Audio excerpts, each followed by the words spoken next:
Bien, Sarah Briand, merci beaucoup d'être aujourd'hui parmi nous pour venir parler de Romy Schneider. Alors, vous aviez écrit auparavant une biographie de Simone Veil, et puis vous travaillez toujours avec Laurent Delahousse sur l'émission bien connue Un jour, un destin. Qu'est-ce qui vous intéresse comme ça dans la biographie des gens, de parler de la vie des gens?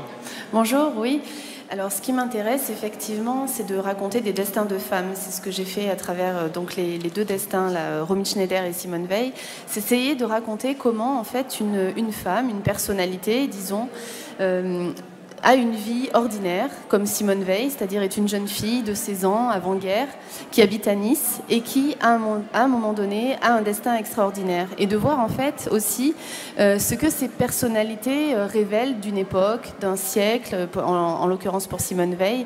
Et on se rend compte que finalement, ce sont des femmes qui, comme tout le monde, ont des grands moments de bonheur dans leur vie, des moments de bascule, des choix qu'elles font aussi, et qui font qu'elles ont un destin qui nous fascine, qui nous émeut, et on retrouve finalement un peu chacun de nous dans ces destins de femmes, parce que ce sont des femmes qui ont fait des choix, des femmes qui font des choix très forts. Enfin, Simone Veil, en tout cas, a changé des choses pour de nombreuses femmes aussi. Et pour Romy Schneider, on a tous rêvé, suivant les époques et l'âge que l'on a, en tout cas, même pour les jeunes générations aujourd'hui qui regardent ces films, on découvre finalement une femme à la photogénie exceptionnelle, qui a une vie qui aurait pu être très heureuse, qui était une grande amoureuse et qui finalement a des failles, des moments de blessure aussi terribles. Et donc ce sont des vies qui ressemblent aussi aux nôtres et dans lesquelles on se projette. Oui, parce que vous avez aussi travaillé sur Mireille d'Arc, je crois, et sur d'autres. Pourquoi est-ce que c'est ces deux-là sur lesquels vous avez choisi de passer plusieurs années, sûrement en tout cas plusieurs mois, de recherche, d'enquête? Pourquoi est-ce que c'est ces deux-là que vous avez choisi? Oui, ces deux femmes, chacune dans son domaine, m'ont beaucoup touchée. Simone Veil, je pense que tout le monde est d'accord pour dire que c'est une femme exceptionnelle, qui a été une femme d'État et qui a changé énormément de choses dans nos vies et dont les combats, surtout, sont toujours d'actualité. On le voit encore aujourd'hui. Il y a un film qui va sortir d'Olivier Dahan dans quelques mois. Il y a Christiane Ariely en ce moment sur scène. Donc on comprend aussi que dans notre époque, les combats qu'elle a menés ont un écho aujourd'hui qui est toujours d'actualité. Et puis, cette femme m'a aussi touchée parce que j'ai découvert, évidemment, je connaissais sa vie, en voyant toutes les images d'archives que j'ai pu découvrir. On se dit qu'on connaît tout de la vie de Simone Veil et je pensais aussi connaître beaucoup de choses de la vie de Romy Schneider. Et en fin de compte, quand on est journaliste et qu'on enquête, comme je l'ai fait là pendant plus de 2 ans en fait, sur chacune de ces personnalités, on se rend compte qu'on découvre énormément de choses, des choses que je ne connaissais pas de leur vie. Et ce qui m'a passionnée, c'était de rencontrer, par exemple pour Simone Veil, les gens qui l'avaient côtoyée, qui étaient les dames qui travaillaient, les femmes qui travaillaient par exemple avec elle au ministère de la Santé, qui avaient porté cette loi sur l'IVG. C'était aussi de découvrir la parole de ces enfants, de ces petits-enfants qui n'avaient jamais parlé et qui m'ont raconté la Simone Veil qu'on connaît un peu moins, c'est-à-dire qui se cache finalement derrière cette femme à l'apparence un peu froide et un peu distante. Eh bien, c'est une mère, une grand-mère, une femme amoureuse aussi. Et puis, j'ai aussi rencontré... donc, c'est aussi des témoignages que j'ai récoltés, des témoignages inédits pour la plupart du temps. C'est ce qu'on rêve de découvrir quand on est journaliste, en tout cas, de découvrir ceux qui n'avaient jamais parlé. Et j'ai pu rencontrer aussi, par exemple, les personnes qui étaient au camp à Auschwitz avec elle et qui m'ont raconté la jeune fille qu'elle était à l'âge de 16 ans, qui avait ce caractère rebelle et très fort, qui a fait qu'elle a pu s'en sortir aussi, peut-être plus que d'autres à Auschwitz, qui a fait preuve d'un caractère très fort et d'une force exceptionnelle pour revenir de l'enfer. Et ça, vraiment, c'est ce qui m'a passionnée. Et Romy Schneider, alors vous aviez vu ces films Oui, Romy Schneider, c'est pareil. On connaît tous cette photogénie exceptionnelle et on peut voir encore aujourd'hui, évidemment, ces films sur des plateformes. On voit le succès qu'elle a. J'ai découvert que, par exemple, le film La Piscine avait eu un succès exceptionnel aux États-Unis cet été à New York. C'est le film qui a le plus marché de l'été. Donc, on se dit que voilà, ce sont des films très modernes. On voit cette femme qui est magnifique, qui avait tout pour être heureuse. Et j'ai, évidemment, en enquêtant, découvert aussi à travers le témoignage de tous ses proches, l'histoire qu'elle avait eue. Et ce qui m'a passionnée dans sa vie, c'est aussi cette relation qu'elle avait avec sa mère. Cette mère qui, évidemment, était allemande, et ce père autrichien. Et toute cette histoire, et le côté finalement un peu historique, ce lien qu'elle avait avec l'Allemagne nazie, qu'elle a toujours rejeté, les choix qu'elle a fait de se rapprocher de Marlène Dietrich quand elle est arrivée jeune fille à Paris, qui a fait l'exact contraire du choix qu'avait fait sa mère en se rapprochant d'Hitler. Marlène Dietrich qui, elle, avait choisi l'exil. Et donc ce lien à l'Allemagne nazie a finalement façonné aussi beaucoup de choses dans sa vie, et les choix de Romy Schneider, ses choix de rôle, ne sont pas sont complètement liés en fait aussi à tout ça. Donc c'était intéressant de voir dans sa filmographie aussi les choix qu'elle avait faits et tout ce qu'elle avait aussi réalisé en tant que femme. Oui, on voit d'ailleurs dans la première partie de votre livre qu'elle finit par s'opposer à sa mère, parce que bon, elle fait Sissi, elle en fait 1, 2, 3, et puis le 4e, elle ne veut plus le faire, alors que c'est très très rentable. Et là, elle affronte sa mère, qui, elle, voudrait qu'elle continue, quoi. Oui, sa mère était une grande actrice des années 30 en Allemagne, qui a continué à travailler pendant la guerre sous le régime nazi. Donc ça, j'ai retrouvé des documents attestant de cela. Ça ne veut pas dire qu'elle avait collaboré, mais en tout cas, elle était restée proche du régime nazi parce qu'elle vivait à Berchtesgaden, qui était une petite commune entre l'Autriche et l'Allemagne, enfin à l'époque sous les autorités allemandes, et qui finalement était une sorte de havre de paix pendant la guerre. Et cette femme, Magda Schneider, donc vivait aux côtés des hauts dignitaires nazis. C'est un lieu assez exceptionnel. J'y suis allée pour me rendre compte de ce que c'était aussi. Et encore aujourd'hui, on sent ce poids de ce village qui est un peu coupé du monde, où il y a le nid d'aigle d'Hitler. Je ne sais pas si certains d'entre vous connaissent ce lieu qui est assez particulier. Donc elle vivait, en fait, Romy Schneider a grandi finalement à quelques pas de tous ces dignitaires nazis et d'Hitler qui venait en vacances se filmer avec Eva Braun dans ces vidéos qu'on peut découvrir dans ses archives. Et donc Romy Schneider, dans le contexte de l'époque, évidemment, a tourné Sissi. C'était la plus grande star en Allemagne, et elle a tourné 1, 2, 3 Sissi, comme vous l'avez dit, et au 4e Sissi, elle a refusé parce qu'elle s'est rendue compte que ses parents, finalement, à l'âge de 18 ans, alors qu'elle aurait dû être milliardaire, avaient finalement volé tout son argent, l'avaient placé, et son beau-père avait fait des choix d'investissement qui s'étaient révélés très mauvais. Donc à 18 ans, finalement, elle n'avait plus d'argent, et elle a compris l'emprise qu'avait sa mère aussi sur sa carrière, parce que sa mère ne tournait plus beaucoup et avait voulu se racheter une carrière. Elle exigeait en fait d'avoir des rôles dans les films que jouait sa fille. Quand elle a vu que sa fille tournait énormément dans Sissi, dans d'autres films, qu'elle était très demandée en Europe, eh bien sa mère a exigé d'avoir son nom dans le contrat pour pouvoir elle-même tourner, et donc elle était une sorte de chaperon comme ça pendant toute sa vie. Et c'est lorsqu'elle arrivera à Paris et rencontrera Alain Delon finalement qu'elle décidera de tracer un trait sur cette enfance-là, de couper avec sa mère et de vivre cette histoire d'amour avec Alain Delon. C'est extrêmement intéressant dans ce que vous racontez, parce qu'elle est arrivée en France en fait grâce à un réalisateur qui est complètement oublié aujourd'hui, qui s'appelle Pierre Gaspard Huyghe, pour un film qui s'appelle Christine, et elle doit avoir un partenaire, vous racontez, et donc elle reçoit la photo de tous ses possibles partenaires, et puis quand même elle s'arrête sur Alain Delon qui avait un rôle. C'est quand même une coïncidence. Oui, ce qui est fou, c'est que parce qu'on oublie aujourd'hui, mais Alain Delon à l'époque n'est pas du tout connu. Et en fait, Romy Schneider est une immense star en Allemagne. Et comme c'est une star, il y a ce petit réalisateur français à l'époque qui se dit, je vais la faire tourner, pourquoi pas, je vais lui proposer. Et Romy Schneider se dit, bon, partir en France, c'est une porte de sortie finalement pour elle. Et comme c'est une star, elle a le droit de choisir son partenaire. On lui envoie des photos avec des jeunes gens qui tournent un petit peu, des petits films à Saint-Germain-des-Prés, mais qui sont pas du tout connus. Et elle s'arrête sur Alain Delon. Donc ce qui est fou, c'est qu'on est en 1958, et en faisant le choix d'Alain Delon, finalement, elle va le mettre sous le regard du monde entier. Et Alain Delon, sa carrière va démarrer à partir de ce moment-là, alors que c'est elle qui est connue au départ. Voilà. Et les choses vont peu à peu s'inverser, parce que Romy Schneider en France ne parle pas français, ne tournera pas beaucoup parce que justement elle ne parle pas assez bien français, et jusqu'à la piscine en tout cas elle sera assez déprimée. En plus Alain Delon la quittera, et Alain Delon lui finalement éclatera devant les caméras, et sa carrière va décoller grâce à elle. Alors on voit aussi qu'elle a fait faire une carrière aux États-Unis, parce qu'elle avait signé pour 7 ans avec la Columbia, et puis après 1 mois elle rentre en Europe. Oui, elle aurait pu tourner aux États-Unis, effectivement. Elle est rentrée, et puis c'est vrai qu'il y a eu cette rupture. Elle est rentrée parce que finalement Alain Delon l'a quittée. Et ce qui est beau dans ce mouvement, comme je le disais, de balancier, c'est qu'en 1968, 10 ans exactement après ce film dont vous parliez, Christine, Alain Delon l'appellera alors que Romy Schneider est en Allemagne, complètement oubliée du public européen et ne tourne plus du tout de films. Elle a une vie de famille rangée, elle vit avec un metteur en scène allemand qui ne lui donne pas vraiment confiance en elle. Elle a un fils, David, qui décédera quelques temps plus tard.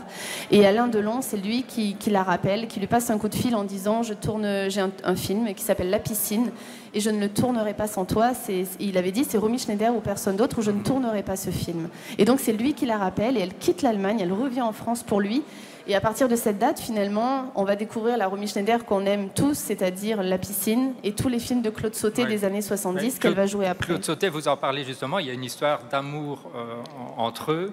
Et c'est un peu cette histoire déguisée qui est racontée dans César et Rosalie, c'est ça? Oui. Et puis Romy Schneider c'était assez mouvementé quand même, comme oui, bien rapport. sûr. Et puis Romy Schneider était une grande amoureuse, donc elle le disait elle-même, elle tombait amoureuse de presque tous les réalisateurs qui la faisaient tourner, de tous ses partenaires de films. Et beaucoup m'ont raconté qu'elle n'arrivait pas, en fait, elle ne mettait pas de distance entre le film qu'elle jouait et la femme qu'elle était. C'est ce qui faisait qu'elle était aussi entière et se donnait autant aussi dans les films. Il y a des tournages, je le raconte, qui ont été très compliqués. L'Important c'est d'aimer, pour lequel elle aura le César en 1976, eh bien c'est le film qui a été le plus difficile pour elle à tourner parce qu'elle joue une femme qui est vraiment au bord de l'abîme et ça l'a beaucoup abîmée. Elle a été hospitalisée après le tournage. Elle se donnait beaucoup et quelquefois même son coiffeur, son maquilleur m'ont raconté qu'elle mettait très longtemps avant de sortir de sa loge parce qu'elle était en immersion avec son personnage et elle avait du mal à entrer tout de suite dans le rôle. C'était très difficile pour elle. Elle était complètement dans ses personnages et elle avait quelquefois du mal même à les quitter. Et donc il y a des réalisateurs qui en ont éprouvé les frais, entre guillemets, en tout cas pour qui c'était très compliqué. Un autre tournage très très difficile, c'est un de ses derniers, sinon son dernier, je ne sais pas exactement, c'est La Passante du Sans Souci. Oui. Parce qu'en plus c'est elle qui voulait que le film existe, puis elle a plein de problèmes de santé, et finalement on lui dit ça va peut-être être Anna Schygulla qui va te remplacer, et ça la réveille complètement. Oui, alors il faut dire que son dernier film, effectivement, La Passante du Sans Souci, c'est un film qui parle aussi de l'Allemagne nazie, à un enfant juif, donc c'est un film qui lui tenait à cœur. En fait, c'est elle qui l'avait proposé. C'est un film qui est une nouvelle de Joseph Kessel, qu'elle a voulu mettre en scène, qu'elle a voulu tourner. Or, ça a été un film très compliqué à monter parce qu'elle a eu un problème de santé, on a dû lui enlever un rein, elle a été hospitalisée, donc les assurances ne voulaient justement plus l'assurer. Et puis ensuite, vous le savez tous, on est dans les années 80 et son fils de 14 ans est décédé. On se souvient tous de ce moment-là qui a été extrêmement douloureux pour elle. Donc en plein tournage, elle a perdu son fils. Et il se trouve que pour ce film, j'ai rencontré évidemment le réalisateur et il se trouve que dans ce film, elle doit jouer face à un petit garçon qui a exactement l'âge de son fils décédé. Il y a une scène où ce petit garçon, je ne sais pas si vous voyez cette scène-là, où il y a un petit garçon qui joue du violon. Et c'est un moment très émouvant où elle se retrouve face à lui. Et ça a été une scène, comme je le disais tout à l'heure, très dure à tourner. Il y a eu plusieurs prises, il y a eu une prise, mais en tout cas, elle tombait dans les pommes, on a dû recommencer, etc. Et voilà, donc elle est allée finalement au bout de ce film, mais finalement elle mourra quelques mois plus tard. Ça a été la dernière année. Et je raconte cette dernière année finalement au cours de laquelle il y a énormément de blessures et de moments difficiles pour elle. Depuis la mort de son fils, tous ses proches disaient qu'elle avait perdu le goût de vivre et ça a été une année très compliquée. Vous écrivez que c'est quelqu'un qui manquait de confiance en elle. Pourtant, elle était adulée par le public, donc ça peut paraître paradoxal. Et on voit aussi que sur certains tournages, c'était pas facile, que c'était quand même quelqu'un qu'il fallait aller rechercher dans sa loge. C'est l'assistant réalisateur ou l'assistante qui allait le rechercher parce que personne n'arrivait à convaincre. Est-ce que c'était quelqu'un qui était, je dirais, capricieuse, ou bien c'est quelque chose qui était plus ancré en elle? Pas vraiment capricieuse, mais je dirais, c'est ce que vous dites aussi, c'est qu'elle elle n'avait pas confiance en elle. Quand on est actrice, déjà, c'est vrai qu'on dépend du désir d'un réalisateur. Donc, elle était tout le temps en quête de désir, de savoir si on l'aimait assez, si elle était aimée, si c'est ce qu'elle a recherché toute sa vie. Et ce besoin éperdu d'être aimée, c'est quelque chose qui est vraiment ressorti. Moi, j'ai vu dans le témoignage de tous les gens qui l'ont connue, de tous ses proches, de celui qui a été son mari, même voilà, son coiffeur, son maquilleur, sans cesse. Elle demandait, elle était en quête de ça. Et puis, il se trouve qu'évidemment, vous le dites, cette dernière année, il y a eu des blessures quand même très difficiles à gérer. La perte d'un fils n'est pas dans l'ordre des choses pour une mère et ça a été très dur. Et il y avait aussi, évidemment, en tant que femme, le fait de vieillir, de savoir si on serait encore désiré pour jouer tel ou tel rôle. Donc voilà, tout ça était très compliqué pour elle à gérer. Et même si on lui disait toute la journée qu'elle était belle, c'est pas pour ça le pensait forcément, parce qu'elle avait aussi beaucoup de complexes. Alors, votre sous-titre, c'est Une longue nuit de silence. Or, d'une manière professionnelle, comme actrice, ce n'est pas le silence pour elle, parce que, comme vous l'avez dit, les films de Sautet sont visibles, la piscine, La passante du sans souci repasse parfois, le vieux fusil, etc. Donc, c'est vraiment une actrice qui est encore très, très présente aujourd'hui sur les écrans et qui est connue même par les générations. Oui, tout à fait. Et ces films sont d'une grande modernité aussi, parce que dans les années 70, les femmes de Claude Sautet, elles jouent des femmes indépendantes, des femmes qui travaillent, des femmes qui fument. Voilà, on retrouve aussi finalement la société des années 70 jusqu'à aujourd'hui, des femmes qui font des choix aussi. Il y a un rôle dans lequel c'est une femme qui avorte. Donc elle a aussi représenté à une époque quand même des femmes indépendantes et fortes. Et puis, alors moi j'ai choisi Une longue nuit de silence, qui est en fait les paroles d'une chanson de Barbara qu'elle écoutait beaucoup dans sa loge. Ça, c'est son maquilleur qui me racontait ça, que quand elle se mettait justement dans un rôle, quand elle investissait un rôle, qu'elle se préparait, qu'elle mettait très longtemps à sortir de sa loge, elle écoutait Barbara. Et donc, il y a une chanson qui s'appelle Enfance de Barbara, et il y a ce titre, Une longue nuit de silence, que j'ai utilisé. Enfin, j'ai demandé à son neveu de pouvoir l'utiliser, parce que j'ai voulu raconter, en fait, le début du livre commence comme ça, c'est la nuit où elle est décédée. Ouais. Cette nuit, finalement, cette chambre qui est une sorte de huis clos, et une nuit au cours de laquelle défilent à son chevet tous les gens qu'elle a connus, c'est-à-dire que sa mère est venue d'Allemagne pour la voir, son frère, des réalisateurs, des amis, et puis surtout, il y a Alain Delon qui va rester prostré, carrément à son chevet pendant plusieurs heures, et qui va rester là, qui n'ira pas à ses obsèques, qui fera le choix de ne pas y aller avec la foule et avec le monde, et qui ira le lendemain sur sa tombe. Et donc j'ai voulu raconter cette nuit comme ça, qui revient tout au long du livre. Oui, c'est ça. Votre livre est construit comme ça. C'est d'abord la nuit, et puis c'est date par date. Exactement, et après de façon chronologique, je raconte toute sa vie, mais il y a cette nuit qui revient comme ça, comme un huis clos, et qui permet d'expliquer aussi différents moments de sa vie. Jusqu'au dernier chapitre qui raconte votre rencontre avec Alain Delon. Oui, alors j'avais réalisé pour l'émission Un jour un destin dont vous avez parlé, un documentaire sur Romy Schneider. J'avais réalisé aussi un documentaire sur Mireille d'Arc, au cours duquel j'avais rencontré du coup Alain Delon, mais qui n'avait jamais accepté de parler de Romy Schneider. Il en parle très très peu, il a beaucoup de mal à en parler, puisque c'est quelqu'un qui a énormément compté dans sa vie. Et c'est vrai que quand j'ai commencé le livre, je lui ai posé la question de savoir s'il accepterait de me raconter, lui, ses souvenirs de Romy Schneider. Et il m'a toujours fait patienter en me disant on verra plus tard, j'ai beaucoup de mal à en parler. Et donc j'ai écrit le livre, les recherches ont pris 2 ans, mais bon, toute l'écriture du livre, j'avais quand même l'espoir secret qu'il accepte de me rencontrer.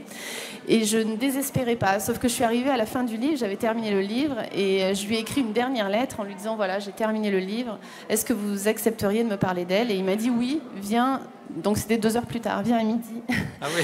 Et donc je suis allée le voir, et comme le livre était écrit, j'ai pas voulu tout changer, j'ai écrit finalement ce dernier chapitre parce que je me suis dit c'est le dernier témoin. C'est celui qui va me donner aussi la clé de ce qu'elle était, de leurs amours, de cette vie mouvementée, parce qu'il l'a connue alors qu'elle était très jeune et pas connue en France. Et il sera là jusqu'à la fin, jusqu'à cette dernière nuit, à son chevet, où il va prendre une photo d'elle qui jusqu'à aujourd'hui qu'il garde, je veux dire, jusqu'à aujourd'hui dans son portefeuille tous les jours de sa vie. Donc ça, c'était très émouvant parce qu'il m'a montré d'ailleurs cette photo. Ouais. Et c'était un moment extrêmement fort. Donc Romy Schneider est toujours avec lui. Et d'ailleurs, il a eu la Palme d'honneur à Cannes au moment où le livre était sorti. Et il a parlé de Romy Schneider sur la scène de Cannes. Très bien, mais écoutez, en tout cas, merci beaucoup. Donc, le livre existe en format poche et on peut vous retrouver, je ne sais pas, quelque part dans le salon. Au Furet du Nord. Voilà, au Furet du Nord. Ouais. Voilà. Ben, merci beaucoup et merci pour ce livre. Merci.